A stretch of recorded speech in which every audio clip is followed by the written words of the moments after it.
Hi, everybody. My father was a farmer, and I, like most farm kids, was put on heavy machinery when I was very little. But what disconcerted my parents about me was that for some strange reason, early on I developed a very powerful aesthetic sense for heavy machinery. I said to my dad, that thing over there, that disc harrow is ugly, Daddy.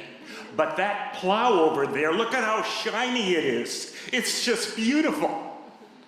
One day he took me to a tractor dealership and showed me the bright green tractor that he was going to buy.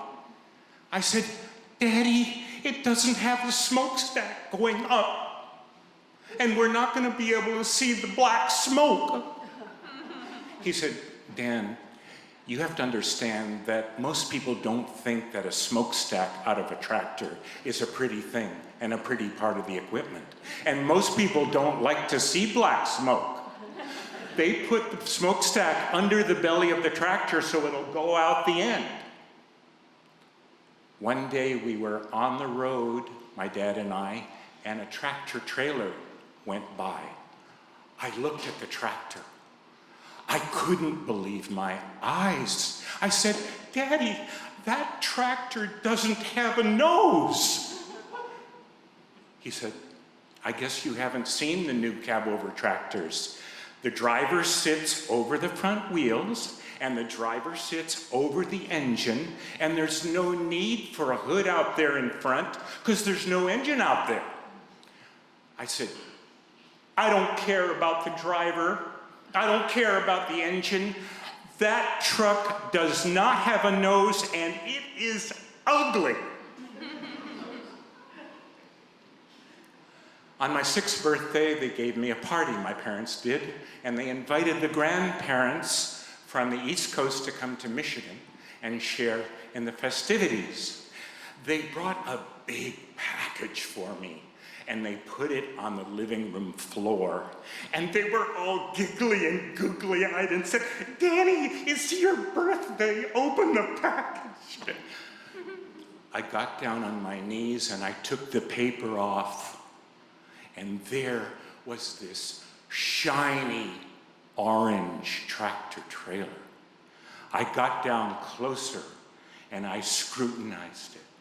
And I got low on my knees and I put my face down almost under the tractor chassis. And I crawled around to the front and then the other side, and I looked under the chassis of the tractor again. And then I went along the trailer and I looked under it and I looked at the back end of it, and I came back to the starting point on the rug. And then suddenly my face felt flat and hot, as if I was wearing a mask. And I stood up and looked at my grandparents and put my arms akimbo like this and said, there aren't any tandem axles on this rig. And there are no dolly wheels on the trailer. How am I supposed to unhook the tractor from the trailer if there are no dolly wheels on the trailer?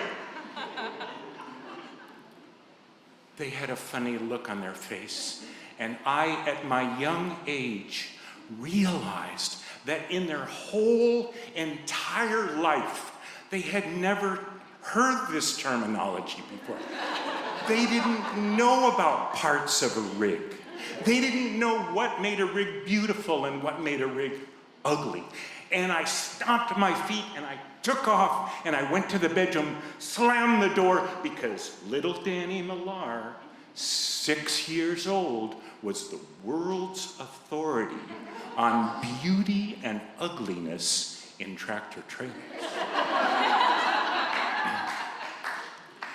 In the years since, I drove a lot of rigs for a living, and I confess some of them were ugly. But I could not stomp on the floor of the dispatcher's office and refused to drive the rig because it was ugly. And so I prostituted myself.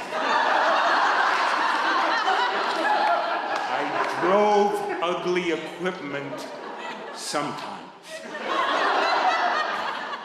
All of us self-inculcate a sense like this, a sense of what's beauty and what's not. And it lives in our guts, and it lives in our bones, and it lives in our hearts, and up here too. And there's nothing we can do about it. It is us. And nobody can take it away from us. And we suffer sometimes because of it. Thank you.